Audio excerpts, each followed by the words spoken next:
Hello, everybody, and welcome to another episode of the Regional Fishing Report. Tonight, we're going to South Carolina to see what's going on with Chris Tweedy. Let's bring him in. Hey! How are you doing? I'm good. How are you? Not bad. It's nice to see you again. You look a little different. You got a tan? Probably. Probably. I just finished up the busiest month I ever had in August. That's awesome. It's fantastic, yeah. Congratulations. I saw, you're still doing the kid outreach with the families. That's great, too. Oh, yeah, absolutely. Yeah, I've still done. Yeah, that's starting to taper off now that school's back in session. But yeah. I have a couple neighborhood kids that go out after school with me every once in a while. So, yeah, it's great. This fishing report, right? Oh, so a comment from our audience, Grand, says you're so busy because now you're doing the fishing reports with us. Exactly. It goes hand in hand. They help each other. Yes. So now that we're getting closer to the dreaded fall for some people, can you tell us what's going on in your area with fishing? Yeah, absolutely. So my area is basically Charleston County. So from north end to pretty much the city of Charleston, not much to the south end, but most of the best fishing everybody knows is from Charleston on north. So we're pretty much getting a little tease here and there of what like the fall bite typically has to offer. Some of the recent trips have provided an opportunity for us to throw artificials and catch trout, redfish, and flounder all on like shrimp imitations like DOA shrimp. A lot of people have been throwing those salt strong like power prawns, voodoo shrimp, stuff like that. I still love working the Z-Man, like the paddle tail 3-inch minnows, more or less. They're my go-to. You guys been out with me, so yeah. We fish those pretty heavy. So we're not quite in the bite yet where we can just count on going out and just catching like 20 some fish on artificial like you can in like a month or two from now. And we're also starting to get ready for the redfish run, so the mullet run down the coast, which will like kick off in North Carolina, just work it and up by you guys and work its way all the way down to Florida. So for me, with the kayaks, that tends to happen in September rather than in October because the fish are off the beaches in October. So a lot of our bigger fish come usually in the month of May and then again in September. So we'll get them as they stage up, making their way towards the backsides of the islands, the barrier islands and the inlets, and we're catching them like as they're making their progression towards running down the ocean. So this is a really exciting month for me. I'm excited. We'll usually get multiple like overslot redfish, like up to like 36 inches and above. We did get into some 40 inches this year, so we'll see if we can do that again in the fall. But so it's a combination of getting ready for that like late fall bite where you can go out and throw artificials as well as still go and like put a beating on like a large number of bigger redfish. That's awesome. Where are you finding these bigger redfish? So just everybody knows, Chris Tweedy, he does kayak chartering, Topwater kayak charters, South Carolina, and you do Charleston North or Charleston South? Charleston and North. So the barrier islands like Sullivan's Island, Isle of Palms, all over Mount Pleasant. Some of the more popular spots are like the Wando River. We'll go to like Bulls Bay and a little bit north to get away from some of the boat traffic in Charleston. So pretty much the northern half of Charleston County. And my phone number is right here next to my name. So if anybody wants to reach out, go ahead and shoot me a text or a call. Anyhow. Oh, before we begin, though, it looks like Grant put up a trivia question. It's scrolling a little fast here. And what year was the South Carolina state record redfish caught? Winner gets an awesome prize from a sponsor from the show. Yeah, I saw that trickling across the bottom. Yes. Are we giving both or one? All of it. Oh, okay. We're doing a big prize here. So BKD, one of our sponsors. Here's some juicy plastics for you. And then GI Jigs, a quarter inch and quarter ounce and 1 ounce. We got a tie. We got answers already. Carl Ward. and Sean Fenwick. Yes. I have an additional prize I have to give Carl. And Both Carl and Good Sean job. came in right at 7:37, Jiminy so crickets. we're gonna get them both a prize. Okay, we're gonna have to cut all these in half, y'all. That's how we're gonna do this. We're gonna do it like the King's way. All right. Well, there we go. That was fast. Congratulations, guys. Yeah, congratulations, Sean and Carl. And Carl. Yeah, I'll give them an option. They can have a second competition for winner takes all. Okay, so Grant's telling me that we're gonna give him a chance for a second competition quiz question. Yeah. All right. Making it juicy here. All right. So while that's going on in the background, So yeah. So the Reds on a kayak during this time of year, where are you finding them? So we're finding them in a variety of spots. They're kind of moving in and out, following the bait, and the shrimp are moving inshore and offshore. So we're finding them really all over. Most of it's relating to oysters and structure. Yeah. So my bite lately has been largely on the incoming tide. So I'll feel like that push of fresh, clean water coming in from the ocean, and it kind of gets the fish fired up and similar to like a summer bite. We've got some flood tides this week. So I think I missed you guys like a month or so ago because we were fishing an evening flood tide. Anyway, so on the flood tides, we'll find them up in the flooded grasses, feeding on the crabs and shrimp up in the grass. So it honestly depends. They're going to be roaming all over and eating heavily, getting ready to push offshore and down the coast. So I like to fish. I'll start up the rivers and work my way out over the course of the month towards the backside of the beaches. So right now, like the backcountry spots, sort of up in the little finger creeks and stuff like that, where you can wade practically or get away from any traffic and just focus on some of the deeper holes that are going to hold oysters and then retain fish even at the bottom of the tide, because our tide swing's pretty steep here. We get that 5 or 6 foot change between high and low tide. So the fish will stay up in the creeks whenever they can to chase the bait. And it's like fish in a barrel at low tide. So up in the grass at high tide is typically where, either on the front, if the tide isn't high enough for them to get up into the grass here, they'll be basically working the whole front side of the grass line. So you can throw stuff, but it needs to be like within 1 or 2 feet of the edge of the grass, or they're not going to come out. They're not going to take the chance to come out and grab it. So really like right along the grass line, and you can throw stuff like Topwaters there. That's the perfect place to work a jig or like a suspending bait of some kind, something that you can like slowly kind of dance along the front of that kind of curtain there and have the fish kind of dart out, try to grab something and go. And it can be a pretty exciting bite too. For sure. It keeps you also from getting stuck in the oyster beds, right? So in the slightly heavier jigs to go a little bit more sub-level. Topwater will keep you out of those oyster beds. We got caught a number of times when we were in Georgia. Oh yeah. Similar situation. You know, low tide, they were coming in and feeding on the grass. The structure was there, the oyster beds were there, perfect situation. But also tricky because they seem to be catching on to humans and hiding between the oyster beds, and makes it definitely challenging. So Topwater definitely helpful for that. And one of the things to keep in mind when you're fishing the high tide part of the water column, fish where those oysters were at low tide that held the fish, because largely that's going to be what holds the bait, the little shrimp, the minnows, the crabs, and stuff like that. So they're still going to be orienting to that and feeding to that even at high tide. Awesome.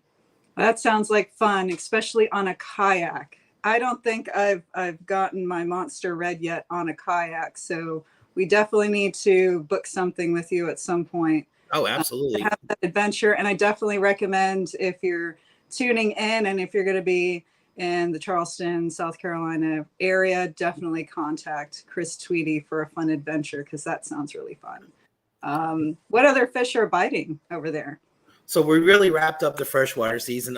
One of my friends and the president of our local kayak club actually just landed a tarpon last weekend on Labor Day weekend.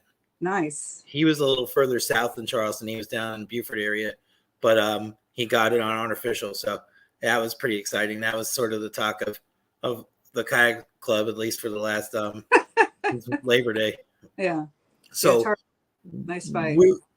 when we fish like the backsides of the inlets and things like that, you really have a chance at just about anything. So we're still catching a good number of sharks. Today we battled quite a few sharks on today's trip, like in the middle of the tide, just because we fished the morning at high tide, tried to get some artificial trout, and then the mid tide current, like on these flood tides, gets pretty rough. So we just soak some bait in and just kind of let it pull drag and fight whatever kind of comes by and grabs it for a couple of hours. And then, so we're finding anything from like bonnethead sharks to bigger stuff to even some crazier rays like the cownose rays and the eagle rays and things like that that tend to jump and breach and do fun stuff and just are solid muscle. The ladyfish bite here has been pretty crazy this year. It'll be fun because you'll have something just grab your bait and just skyrocket out of the marsh. So like the poor man's tarpon bite here has been pretty good. It's been fun just to like have that heartbeat just start bumping once they take flight like that.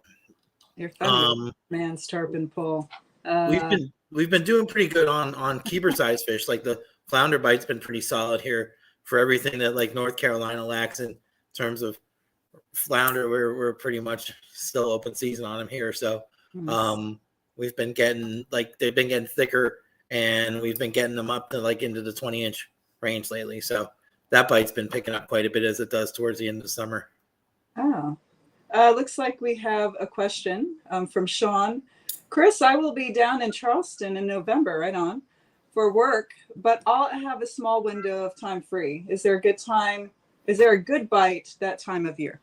Yeah, absolutely. November is one of my favorite months. The holiday season from like once the bull red run is over in October all the way through like Christmas and New Year's.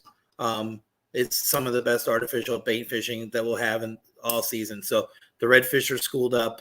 We won't have quite the size that we're used to from like the September, October months, but you get into November and you get into quantity in terms of like possibilities for like 30, 40 fish days if you could find the schools. So yeah, that's an absolutely great time of year down That's this awesome. way.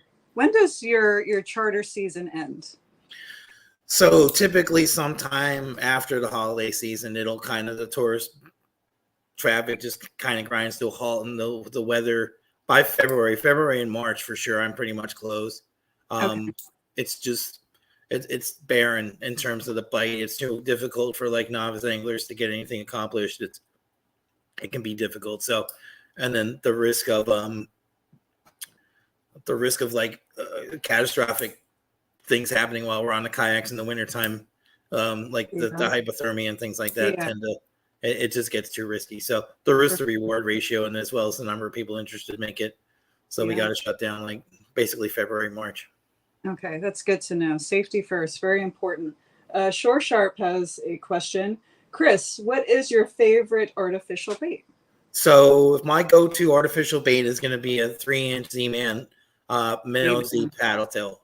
I'm going to typically fish it on a Ned rig, like a freshwater bass style Ned rig. Ned rig, yes. So small weight's going to be relative to the current, but typically nothing more than like a 1/4 ounce at the most. I'll even use that same jig head to throw a minnow on and fish it on that jig. So a Z-Man paddle tail color. I'm not super like I'm not specific about color so much as profile. I'm usually going to gravitate towards like a natural color, white, something that mimics a mullet, like silver and black.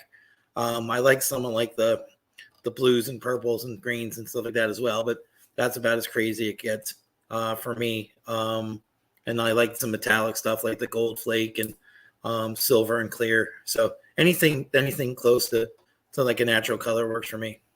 Okay, good question. All Thanks, right, Sean. so just a quick question I have on the flounder. There's so many different species or variety of flounder. What kind of flounder are you catching out there? So our most prevalent flounder is going to be the southern flounder, Nice. and we'll have like winter flounder and a little bit of Gulf flounder, but mostly it's southern flounder.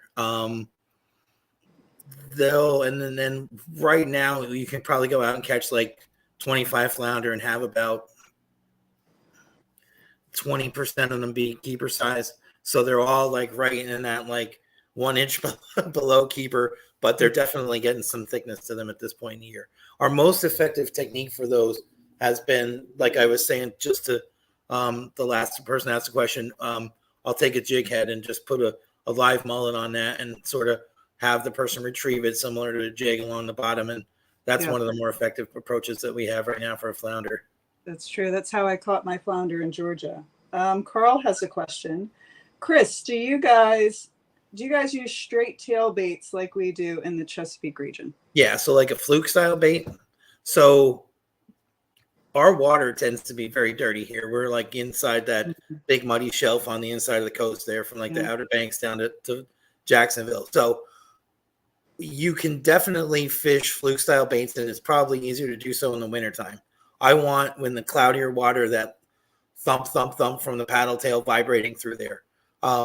It's a sneakier presentation in the winter. It's more subtle and more finesse. So if we do fish flukes, especially for me, I'm usually going to go to them in like a very clear water situation. But yeah, they're effective here for sure. But my go-to is typically, it's usually going to be a paddle tail. These are great questions this evening. You guys are really bringing it, aren't you? Carl and Sean there are still fighting it off, right? So let me back up to continue answering that last question. I like a curly tail as well. Something that's got like just a little bit of vibration in the water, I think. So we'll vary the style of bait for sure. But like I was saying, flukes in the winter. Awesome. Great questions. Any other fish you're catching out there? So we got flounder, we got reds, you mentioned tarpon, shark. But yeah, no, I'm not. Always a fan favorite, right? Shark. We're really getting to the prime time of the year for like black drum. They'll start to feed just like the redfish do inshore. So lots of folks are chasing after them. It's been a weird slow bite on the black drum this year. They haven't quite shown up in the numbers that they usually do. So we're kind of like waiting on a day-by-day basis for that to kick off. But the good news is fishing for the black drum, you can usually pull like sheep's head and some of the other like meat type fish like the whiting and stuff like that folks. And then a little bit north of me any day now, we should be kicking off the spot run, which is an absolute frenzy up in like the Myrtle Beach area. They just go nuts. Like there will be folks out trying to like fill buckets of like little tiny spot, like they're basically like saltwater panfish essentially. So when there's like hundreds of people that show up just for them. Do you guys get a spot run up by you? Oh, we got, what is it, Cape Charles? What are the good areas? There's a couple of great areas that we know of for trout. Spot burner. Oh yeah, I gave it. Shame. The shame. We got a whole bunch of questions coming in. This is exciting. Brian Dorsey, are you using any bladed presentation since the water is so dirty? Yeah, a lot of folks in our area will use either like sort of an underspin jig that'll have like the twisted wire with sort of like a small like willow style blade that's just underneath the jig head. They'll use those effectively. And then a lot of people use some variation of like the Redfish Magic, like the Strike King Redfish Magic, which is just an improvised saltwater version of like a spinner bait with more of like a Colorado style blade than the willow blade. So yeah, for sure we'll use them. The problem is that with those presentations is you got to be careful around the oysters and around like bridges or anywhere you're throwing them, because typically those baits have a lot of moving parts to them. So it's a lot more stuff that can get just hung up in something on the bottom, and then you just wind up throwing $7 like baits away at one after the other. So what I'll say is this: with the right people on the charter, you can wind up throwing stuff like that. But I'm pretty picky about who can throw dollar bills into the marsh. So yeah, I can. All the questions are coming up. I can see as well. So our water temperatures can get like into the upper 30s here. We don't really get like a freeze. We will every few years, but like every like 10 or so years. But like we don't get hit like you guys do up in the Chesapeake, where like there's just fish floating and stuff like that, or down in Florida where they'll get a spike. We have a really big expansive marsh system here, so it's really easy for the fish to escape to get to like deeper water or like run off. So places like up the creeks and up some of the rivers way up them will be a little more susceptible to a die off. But like our really cold weather doesn't, like I said before, come until like into February and stuff. So it's really a big, maybe like 3 to 4 week window where we have to worry about stuff like that. That's a good question. Mm-hmm. More going on here. We have anything going on? Is that it for questions right now? Yeah, we didn't really get to sharks. Okay. Sharks. Oh, we didn't get to sharks, and we only have a few minutes left. Can you say something really quick about sharks that you can share with us in about 2 minutes? The one thing I've learned from shark fishing in the kayak is that there's really nowhere in the water that you can go that there's not sharks. And the typical pattern for the sharks is going to be the further away from the bank you get, the bigger they're going to be. Mm-hmm. So the deeper the water, and the way our marsh is structured is that there's sort of like tiers to it. So like the high tide, and then it steps down to the middle, then to the bottom, and then the very bottom of the tide. And each one of those sort of steps you take has like predators that work that shelf. Yep. So I can just about go anywhere around here and soak some baits, and within about 10 minutes or so, you can usually get something to make contact with it. What you don't have is control over what bites you. So what we wind up doing is using very, very, very light tackle. Like I'm using like 4,000 size reels and like rods that I would catch trout and redfish on to fight these things, because at a certain point, like 5 or so feet, like I don't want to deal with anything over that, because we're not like doing this in a way that's stupid. Like you want to lose the fish if it's not a smart fish to get near the boat. Yes. So like a spinner shark and it starts jumping and stuff like that. I don't want somebody that's never been on a kayak or never caught a fish to have that near them. So we could go out there and chunk stuff and like catch really massive stuff. And we do occasionally catch something that doesn't even know it's got a hook in its mouth and just keeps going. So the key is to be smart. And I guess that's the best advice I can give everybody. Because if you put like a piece of bloody meat on a hook, you're going to get it. Someone's going to eat it. So it's what you do after that happens that's the difference between like having fun and just putting yourself in a situation where you could wind up in a really bad spot. So we try to be as smart as we can about that. Exactly. Like we do need a bigger boat and a kayak that gets real serious real fast. Yeah, so. I've seen some YouTube videos with some really big name kayakers, millions of subscribers on YouTube following them. And they've been in some tights. You just really can't control or predict those kinds of things and what may happen. So you definitely want to play it safe at all costs. This question that Brian asked is a really good one. Let me get it real quick. Oh. I had time to answer it. Yeah, so yes and no. Brian, so the further away from the ocean you get, the more likely the rain is going to impact the bite. So where I am, we have some pretty big tidal rivers that drain like the national forest and drain from like lakes and stuff inland. So if we get like 2 or 3 inches of rain in a short period of time, I'm typically going to assume like the next full tide cycle is going to have some impact the further from the ocean you get, because there will be that runoff of fresh water. There are different times a year when that matters a little bit more, a little bit less. I guess the long story short is my preference is to move away from backcountry spots that are draining big, expansive, like either developments or undeveloped areas, because that's where the water's going to all work its way there out to the ocean. So the closer to the ocean you are, the better off you are in terms of having that worry about like the salinity and stuff like that. So yeah, I think it can affect the bite because it changes the pattern of the bait. If there's a lot of fresh water running on the surface, the mullet will run deeper and you won't see the bait. So it impacts what you can see as much as it impacts what the fish do. Wow, these are really great questions. I think we have time for one more question. Shore Sharp, what is your favorite rod and reel setup for specs and red bait caster or spinning? So if that's an either or, I'm always going to go with the spinning. I've just grew up spin fishing. I'm a lefty, so I was never really able to like golf or do anything else that like my brother could. Like everybody else, my family is right-handed, so I never really had access to the equipment that everybody else did. So I was kind of stuck. So I grew up spin fishing. I'm more comfortable for it. I use a bait caster for like when I could vertical drop for sheep's head and stuff like that. It's a fun fight with a stiffer rod. But my charter, most of the rods I'm going to use are toadfish rods, which are local here to Charleston. And they're going to usually be for like, I'm going to use like a 6'8" fast action rod for trout fishing. I want I want like some give to it, and I want some sensitivity to it. Mhm. I like a split grip on there. I like to rest the split of the grip on my arm so I can feel that bite. I hold my rod and reel loose, so a light rod and reel setup is ideal for me.